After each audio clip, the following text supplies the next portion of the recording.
জনগণ যে প্রত্যাশা নিয়ে গণঅভ্যুত্থান করেছিল, অন্তর্বর্তী সরকার সেই প্রত্যাশা পূরণ করতে কতটা পেরেছে? সরকার পরিচালনার জন্য যে পরিমাণ অভিজ্ঞতা প্রয়োজন, সেই সব অভিজ্ঞতা সম্পন্ন লোকদেরকে কি এই সরকারে নেওয়া হয়েছে?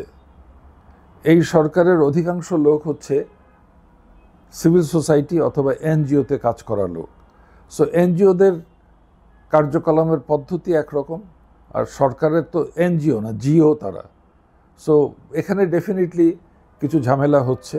তার থেকে বড় জিনিস যেটা হচ্ছে যে আগের যে সরকার ছিল তাদের সাথে যারা তাল মিলিয়ে দেশ চালাতো তারাই তো রয়ে গেছে এখনও। আপনি সংবিধানের কথা বললেন, এখনও সংবিধানের অনুযায়ী মূল রাষ্ট্র চালানোর ক্ষমতা হচ্ছে সচিবদের, মন্ত্রীদের ক্ষমতা নেই। ক্ষমতা ফাইন্যান্সিয়াল রিপোর্টিংয়ের দায় হচ্ছে সচিব। এই সচিবরা তো কনফিউজড। এই সচিবদের মধ্যে কিছু আগের সরকারের প্রিয়ভাজন লোক ছিল, তারপরে হঠাৎ করে দেখলাম 7 বছর 8 বছর আগে অবসর নিয়েছেন, তাকে সিনিয়র সেক্রেটারি বানানো হলো।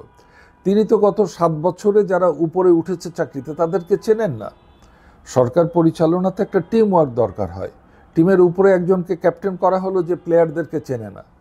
কাজেই এই সরকার যে কিছুটা অপ্রস্তুত অবস্থায় ক্ষমতা নিয়েছে সেটা আমরা বুঝতে পারছি, এবং কোনো লক্ষণ দেখছি না তাদের মধ্যে একটা হোমোজিনিয়াস ক্যারেক্টার তৈরি করা।